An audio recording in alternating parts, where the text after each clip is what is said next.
Hi, welcome into my studio. I've got my oil paint set up for this blue-tit bird on a tree demonstration. I've popped the reference photo up top right hand corner for you so you can see where we're aiming towards. Colours, these are Alkyd oils. Got a glass palette on the side as I do with pretty much every one of my other videos. Got lamp black top right, ultramarine blue, burnt umber, burnt sienna, titanium white, Winsor yellow, cad yellow I think it is, deep Naples yellow, titanium white again at the bottom, and I'm going to pop a Winsor red in at some point as well. So okay, let's see what we've got here. Right hand side I've got my canvas. It's taped to a board simply for one reason only, because when I send my artwork it almost always goes internationally, and it's easier and much safer for the painting to travel rolled in a tube rather than flat on a perhaps mount board or something like that. So that's the only reason I've got those boards, the canvas taped to rigid boards. Really easy. The paints I use, Alkyd oils always, because they dry overnight, and because I use a layering technique. That means I can paint one day, do quite a bit, leave it, come back next morning or next afternoon and it's perfectly dry, or at least dry enough there's no tack, and I can continue with my second layer. So that's why I use Alkyd oils and not standard oil paints. So all I'm doing here is blocking in. I've toned the canvas. Okay, so what I did, I put my drawing onto the canvas with a normal graphite pencil. I sealed that to the canvas with a pastel pencil fixative, a permanent one, a spray, and I cover that in other videos, and also it's on my YouTube. I show you what I use. But that just seals the drawing to the surface, so when I go over it with that browny looking colour that I've got on there now, which is just burnt sienna acrylic paint thinned with a bit of water, or in fact I think it may have been burnt umber, but use either burnt sienna or burnt umber acrylic paint, perhaps a little bit of white, thin it with water, and it was thin enough I could see through it, so you can still see my line drawing. Yeah, so that toned the canvas. The other way would have been tone the canvas first, then put the drawing on top.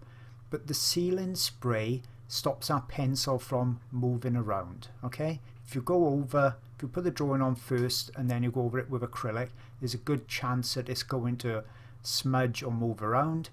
If you went straight in with oils on the drawing that's not sealed, it'll wipe it straight off. Okay, simple enough, not complicated at all. All I'm doing is, as you can see on the photo, top right hand corner, it's a blurry subdued green background. It got a couple of hints of other colours in there, but nothing that's too distracting. And then we've got sharp focus on the bird especially, and most of the tree trunk as well. Now the furthest thing in the distance is the green background, and that's where I'm painting it first, because we're working in layers. So you go from the very background first, then come next nearest and next nearest, and so on. That's how I work, within reason. Yeah, so you don't have to think like, okay, there's a branch of the tree poking out and it's coming closer and closer. It don't have to be that specific. I'll do the background first, probably let it dry overnight, do the tree trunk because it's on the next level, then the bird because it's pretty much overlapping some of the tree trunk as well. Another simple process to follow. I've just used some ultramarine blue, some of that Winsor yellow. It's giving me a nice green anyway, so I haven't got any greens on my palette pre-mixed. I'm just doing it from that. And if I want to subdue the colour, yeah, but not darken it like with black like I'm doing now, if I want to just subdue it, take the vibrancy away from that green, you look on your colour wheel and you see opposite to green and greeny yellows is more of a reddy colour, and my burnt sienna at the top is acting as that opposite colour. And when you add an opposite colour on the colour wheel, it neutralises, it greys it and dulls it a bit. So every now and again you'll see me putting a little bit of burnt sienna in there, and that's what I'm doing. I'm just neutralising and greying out the green, making it more natural looking and not as vibrant. So this first video is just going to be concentrating on the first layer of the background, just blocking that in, and then on the second part of that I'm going to do the tree, just blocking in the tree. So it's important to get the background finished, but it's probably not going to cover completely in one session, in one sitting. I'm using fairly thick paint. The only thing I'm thinning paint with is odorless paint thinners. The one I generally use is either Gamsol or the Bob Ross one. I think the Gamsol is less toxic, but the Bob Ross I know you can buy in litres. I don't know if you can with the Gamsol. So what I'll be doing is blocking in the background, getting it fairly accurate. I'm not going to put in the distracting leaves on the right hand side of the reference. I want to concentrate on the trunk and the bird, and the bird really as that centre of interest. So I'm taking away all the distracting shadow below the bird, that really dark black looking one, because that would then be pretty much the darkest object in the painting or reference photo, and it's really distracting. It's dragging your eye to it. So I'll eliminate that, and as I said, I'm going to eliminate the leaves as well. Now if you use really thick paint, you may be able to get away with doing this in one go. Now don't forget, I've toned the canvas for the simple reason, if I was working on a pure white canvas, so you imagine the edges, if it was all white like that, it'd be really hard to judge these light and dark tones. So that's why, starting with a mid-tone, I do exactly the same with pastels. That's why that's really advantageous. So once I've got the first layer of this background done, I'll probably let it dry overnight and then come back in, put a second layer on, because it'll be a little bit more opaque then because it's going on top again, and I'll blend that in, and that'll probably be enough for this simple background, just 2 coats. So I'm going to speed some of the sections up because you can see what I'm doing. I'm using a bristle brush, and I'm using fairly random strokes as well, so there's not lots of uniform type strokes in there.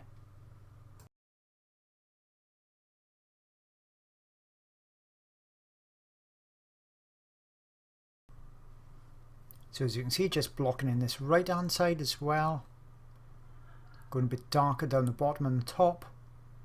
Easy to adjust this as well then if you wanted to go on top of it, either wet in wet, or on the next layer where it'd be wet over dry. Beauty of oil paints, I can then blend it very easily like that. You've got to watch with alkyd oils, mind. I think they start tacking up after 15 minutes or something like that, and once it gets tacky it gets difficult to blend. So you've got to be fairly quick. It's nothing like acrylics where it's virtually drying as it's coming off the brush, and I just can't get on with those at all. So it's much slower than that, but nowhere near as slow as regular oil paints. Now say you wanted to really reduce the drying time, then you could always do regular oil paints with your background and spend days doing it. You can even add oil mediums to it to slow it even more if you wanted to, but I like alkyds just as they are. Okay, so that was simple enough, blocking that in. Everything is still wet but not too slippery, and now what I'm going to do is come in now with a soft synthetic brush. There's nothing special about this brush at all. I picked it up from a cheap shop, and it's just really soft bristles on there, synthetic bristles, and I'm just blending the actual paint that I've got on there. You see, I'm just softening it all down, light stroke, just enough to merge these colours a little bit, take the brush lines out of it. I don't want any harsh lines in the background because that's going to be distracting, but this doesn't have to be too perfect. You see a lot of people, if they're working in acrylics, they use an airbrush for this type of background. Benefit with oil, it stays open long enough so that you can blend with a brush, so you don't have to have any airbrush kit or anything like that at all. And I'm just blending that out really easily. And that's all I did for that first sit-in. I've come back, it's a new day, new morning, everything is dry on the right hand side. You can see the paint is actually dry on the palette as well. I forgot to wipe it off the night before. I usually put cling film over the palette, which I did. That keeps my paints moist, but because obviously the paint on the palette is very thin, it's obviously dried, but it's not a problem. I'm going over with green anyway, but normally I would have wiped that paint off and had a clean surface in the morning. So just making up very similar colours, refining them where I want to make an adjustment, making sure my colours are quite thick, still thinning if I need to thin with a tiny bit of odorless thinners, but not much at all, because I want it to cover this background quite well. I don't want to go doing a third layer as well, so that's going to add another day to my painting process. And I'm just going to, as I said, refine areas, lighten some areas, make other areas a little bit more vibrant perhaps, add a little colour here and there, and other areas a little bit darker.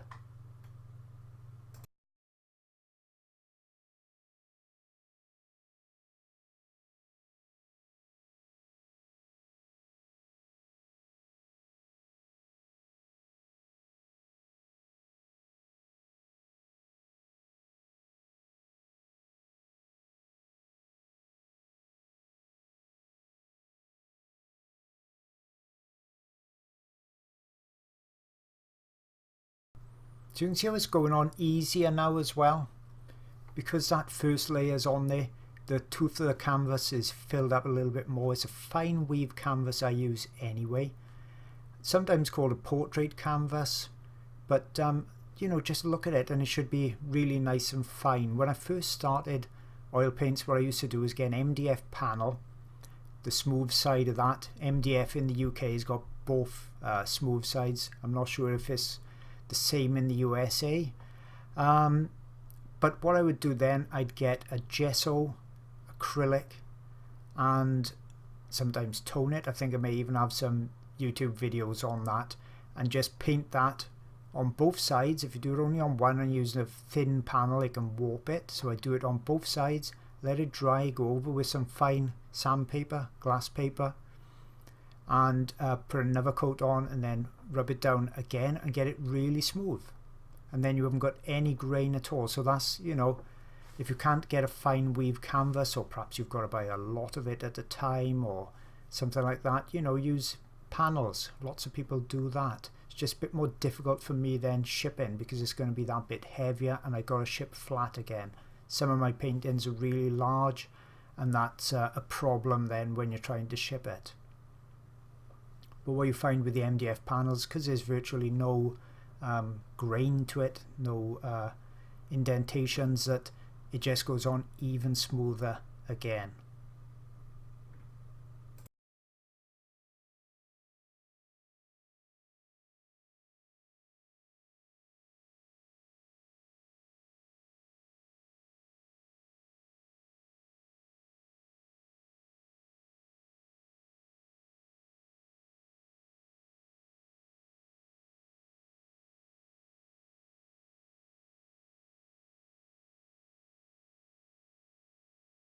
So blending again, this time I'm using a hog brush, and the reason I'm doing that rather than the fine brush, I want to push the paint around quite a bit. So rather than using a soft synthetic, this one's a little bit harsher, a little bit harder on the bristles, and then I can, you know, blend that bit more because I want it really nice and smooth at this stage now. Then I'm coming back in, everything's still wet, pumping up or punching up some colours here and there. Bit more vibrant green there, and then just blending the edges with that bristle brush.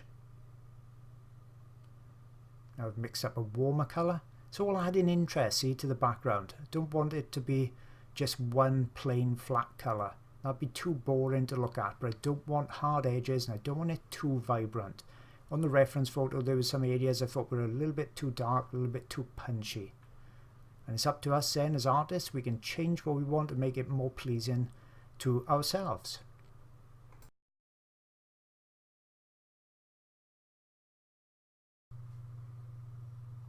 Okay, so that's the background pretty much done.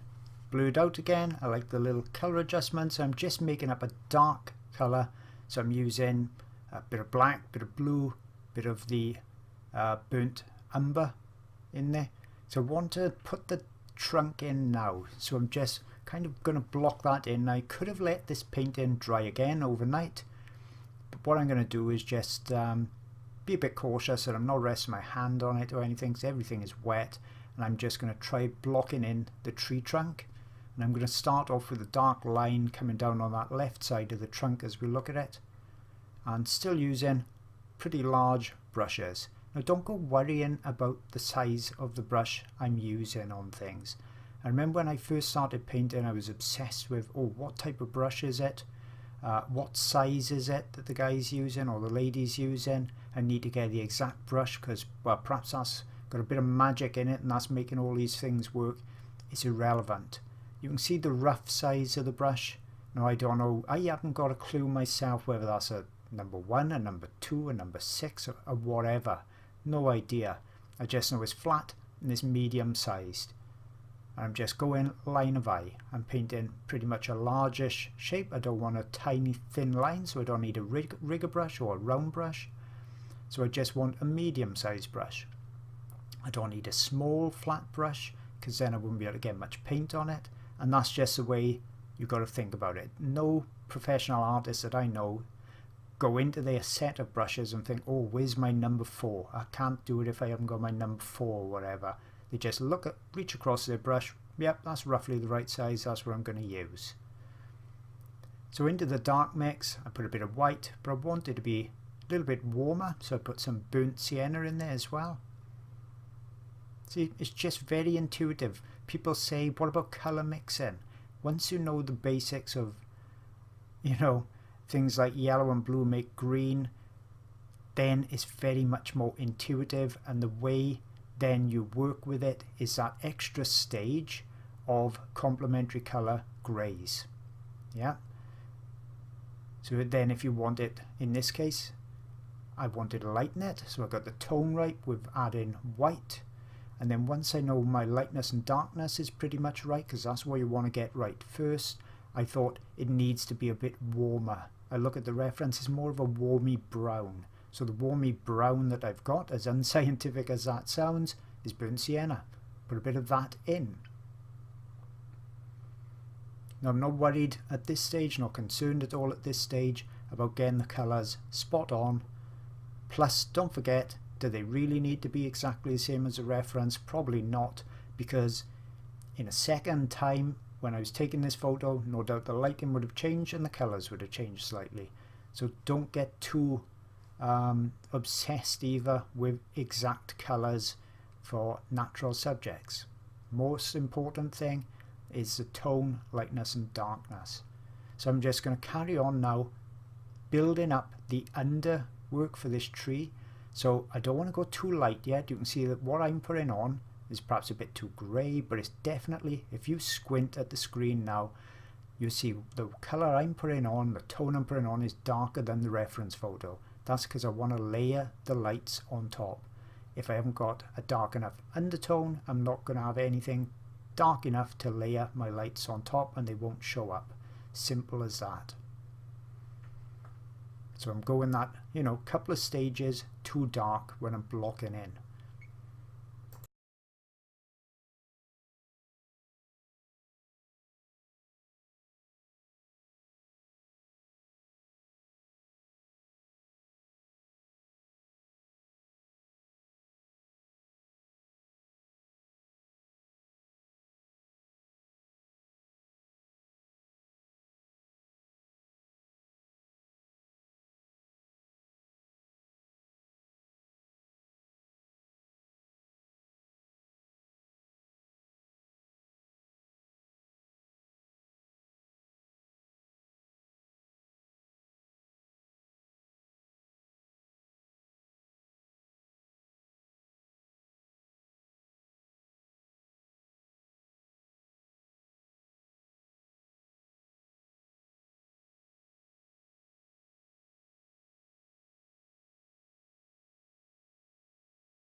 So continuing the blocking in phase, you can see I'm just, looking at the major tones. So I've gone a bit lighter now on this branch that's coming out a bit. You can see as well on my mixing area, I've got dark at the top, I'm going lighter, lighter, lighter, but I haven't mixed all into one little round section because then I can't go back in and look for these tones, they'd be obliterated. So there's a tip that I say about on lots of my videos: when you're mixing, come out of it a little bit, mix in a slightly separate area. If you want to go a bit lighter, come out a little bit more, mix a bit more there. Then you'll end up with your mixing area having lots and lots of different tones and different colours, and as long as they stay moist, you can keep dipping in and out of them, creating variations very quickly,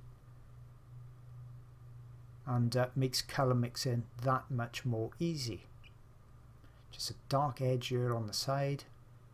I know I need to go darker, but just getting the shape and form in first, then I mix up the dark paint, then come in.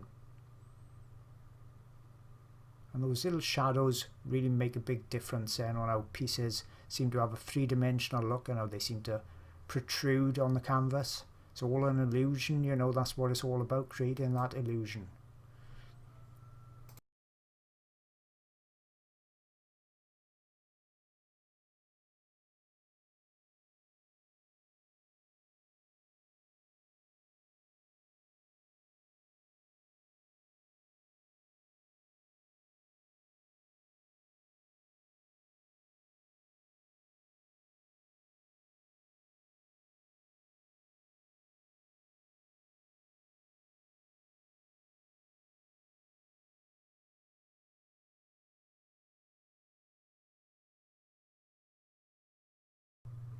So now I'm just putting in a dark green because I've got some light green kind of moss things that I need to put in this section. So before I can put in the light green, I need to put in the shadowy areas or the darker areas, so that's dark green. Then I can put the light on top. Bearing in mind this is all underpainting, so I'm going to come back on another day and refine it. Now if you want a more painterly look, so you don't want it overly detailed, you can carry on doing, the whole painting in one session. You don't have to put in all the minuscule little details. I like to put in lots of details so that I can show you guys the way I do it. So if you want to really, really detail it, you'll know the stages that I've done. But you can stop doing that detail at any point. I love, really painterly works as well. And sometimes, it takes even more skill to get something realistic. So if you can stand across the room, perhaps 20 foot away, and this bird looks, when the painting's done, perfectly real. But when you get up to it, you think, wow, look at that.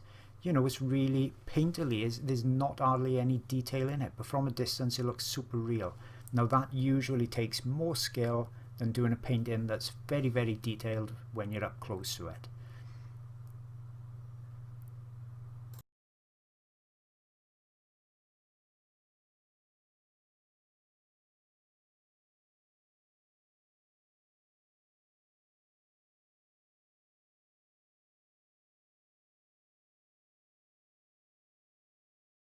So adding some lighter tones on top. Still using a pretty large brush. The brush should be just suitable for the purpose. So if you're doing tiny little areas, that's when your tiny brushes come out. I'm doing kind of what I'd say is a middle-sized, medium-sized area, so the medium-sized brush is out. Just put some warmth here and there. And because it's mixing with that underlayer, sometimes I've got to go quite vibrant for it to actually show up then on the canvas. Just softening the edge a little bit. Remember, everything is tacky or wet now at this stage. I've left the bird, haven't done it yet because I don't want a cutout edge. So you see that green in the background, I've actually allowed it to blend over the edge of the bird. You can see the beak is even gone. The beak has been over painted. That's fine. Perfectly exactly what I want, because I want to be able to paint over that and that'll stop that cut out edge appearance, and I can soften the edge as well. And darkening that, see when I darken that edge, see how that bounces or comes forward in the painting.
So I added, you know, quite a few details, middle of the road type of details, so nothing fine yet, but getting closer, starting to look a bit more realistic, still lacking those light tones and the really detailed parts that are coming with the smaller brushes.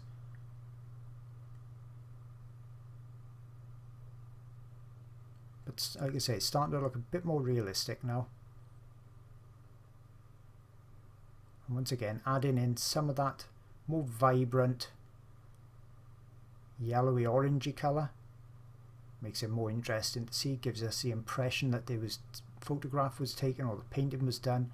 The scene's in bright warm sunshine, which is what it was.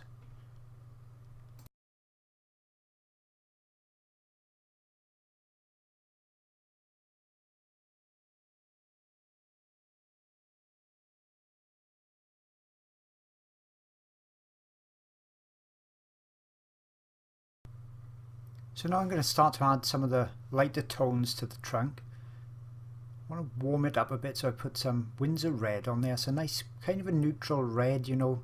You get neutral yellows and neutral reds. Winsor Red is kind of in the middle. It's not a bluey red or purpley red. It's a bit more in the middle. So that's when I generally, my go-to red, Winsor Red. And I've only put a tiny, it's a powerful colour, so I've only put a tiny bit into the white. And I'm just starting to layer this thick paint. Remember, everything on the trunk is still wet, and I've used a slightly smaller brush now, and I'm just mapping out where these really light tones are. Now they even going on now, because the underpainting's wet and this paint strokes are light, they still mix a bit with the undertones, so it's not as white or as vibrant bright as they're going to be in the final painting. But that's fine, don't forget, I'm not putting in my lightest lights yet, and I probably haven't even put in my darkest darks. So everything looks a little bit too mid-tone and subdued at the moment, and that's fine, that's exactly what I want. But I'm just mapping out where these pieces go, so when I come back tomorrow or the day after and all this is dry, I can start to really put a lot more thick paint on, because that's going to make the trunk look more three-dimensional if I use a nice thick paint. And I'm also going to start to get my smaller brushes out as well and put some of the details in there, and then I can block that bird in at the same time and come back then on the final day and really detail the bird. So you can see I'm going quite steadily, not rushing this. You know, you want to take your time when painting. It can be really easy. We rush so many things in our life. We're not aware of what we're doing half of the time, if not most of the time. But when we're painting, try and use that time then, or at least I try and use that time, to slow down, to focus, to concentrate. Now that builds up with experience as well. The more you do of the focusing and the concentrating, looking at the reference, the more present you're going to be when you're actually doing this for more amount of time. That's taking us then into that flow state, that meditative state that everybody at the moment is raving about so much, so painting's good for us. In my opinion, don't get too frustrated with it. Lots of beginners keep on to me. They're frustrated, they're not as good as I am. The brushes are not doing what my brushes are doing. I've been doing it for 20 years. But remember, you're supposed to be enjoying it. Things can be difficult and it can be a little bit frustrating as well. But remember, you are at the level you're at and you can't force it too much. I can show you the techniques and show you exactly what my brushes are doing. I can't hold the brush for you. There's, you know, experience you've got to have as well with it, and that's time spent at the easel and the drawing board. There's only so much you can learn at the sit-in, and there's only so far you can push it. You've got to go at a certain speed. Yeah, so remember, it's a learning process. It's an enjoyable learning process. Virtually every painting and drawing I do, at the end of it, there's things I would have done differently, but I've learned from it. Next time I do it, I will do it differently. Don't beat yourself up all the time thinking you're not good enough, because compared to the normal person out there, most probably they think your work is fantastic anyway. It's a learning process. If I could give you, you know, the ability tomorrow to paint in a whatever way you want, you'd probably get bored of it, because it'd be just like having a new iPhone. We're all excited when they first come out. Within the first week then, they're just a normal part of our life and the excitement's gone. At least with painting we can continue learning, continue developing forever. Absolutely forever.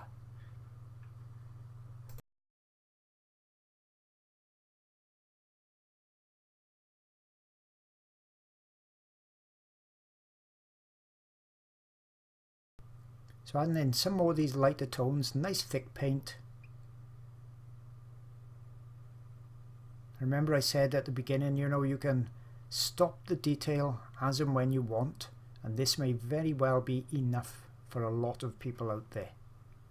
But I'm going to do another layer, at least another layer, maybe two, on the tree, and take it to, you know, a more detailed level than it's at now.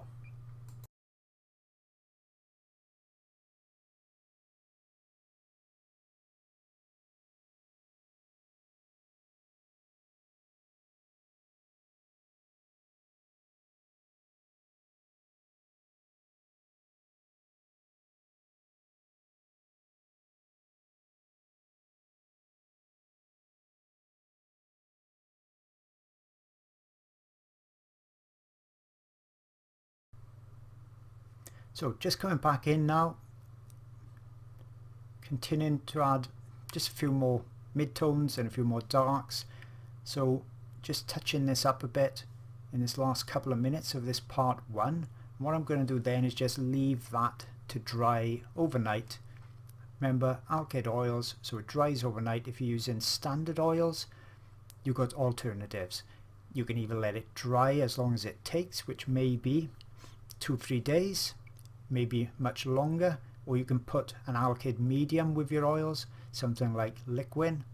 And what I do then, if I was doing it that way, perhaps you've got oil paints you want to use up before going over to alkyds, put a little amount in your mixers. So when you put your paints out, your yellows, your blues, before you do any mixers, mix the alkyd into it. Now you don't need much, but it depends on the quantity. I'd say about a quarter of the size of the paint mix you've got out, what you've squirted out, about a quarter of that, add liquid to it, and then that should dry overnight too.